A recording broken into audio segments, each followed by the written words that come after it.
السلام علیکم ورحمۃ اللہ وبرکاتہ۔ Welcome back in the series of expressions. تعبیرات کے اس سلسلے میں آپ کا خیر مقدم ہے۔ آج بھی ہم ایک بہت ہی اہم تعبیر سیکھیں گے جو روزمرہ زندگی میں استعمال ہونے والی تعبیر ہے۔ اس کو انگلش، اردو، عربک تینوں زبانوں میں سیکھیں گے۔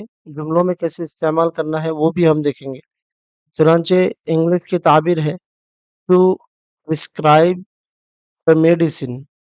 پرسکرائب دا میڈیسن، عربک میں اس کا ورژن آئے گا وصفت دواء۔ وصفت دواء مطلب یہ ہے اردو کے اندر دوا تجویز کرنا۔ ڈاکٹر جو دوا تجویز کرتا ہے اس کے لیے انگلش میں پرسکرائب کا ورڈ یوز ہوتا ہے اور عربک میں وصفہ کا ورڈ یوز ہوتا ہے۔ اس تعبیر کو جملوں میں کیسے استعمال کرنا ہے وہ بھی ہم دیکھیں گے۔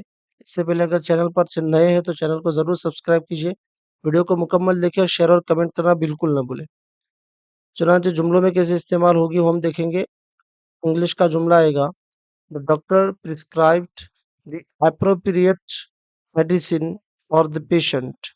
The doctor prescribed the appropriate medicine for the patient. Arabic میں اس کا مطلب ہوگا وصف الطبيب الدواء المناسب للمريض. وصف الطبيب الدواء المناسب للمريض مطلب اردو میں یہ ہے ڈاکٹر نے مریض کے لیے مناسب دوائی تجویز کی۔ تو آپ نے دیکھا کیسے یہ تعبیر اردو، انگلش میں، عربک میں استعمال ہوئی۔ یہاں پر بھی آپ کے لیے دو جملے ہیں۔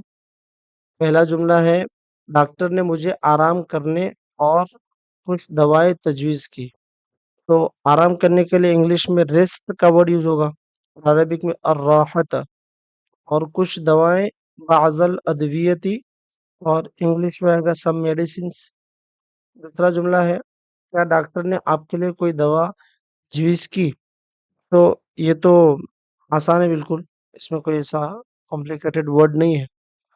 تو ان دو جملوں کا آپ کو ترجمہ کرنا ہے اس تعبیر کو استعمال کرتے ہوئے، اور کمنٹ سیکشن میں ضرور دیجیے تاکہ دوسرے لوگ بھی موٹیویٹ ہو سکے۔ ٹھیک ہے، پھر ملتے ہیں انشاءاللہ اگلی ویڈیو میں ایک اور اہم تعبیر کے ساتھ۔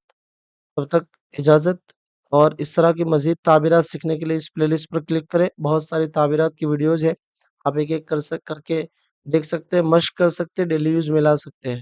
ملتے ہیں پھر انشاءاللہ۔ السلام علیکم ورحمۃ اللہ وبرکاتہ۔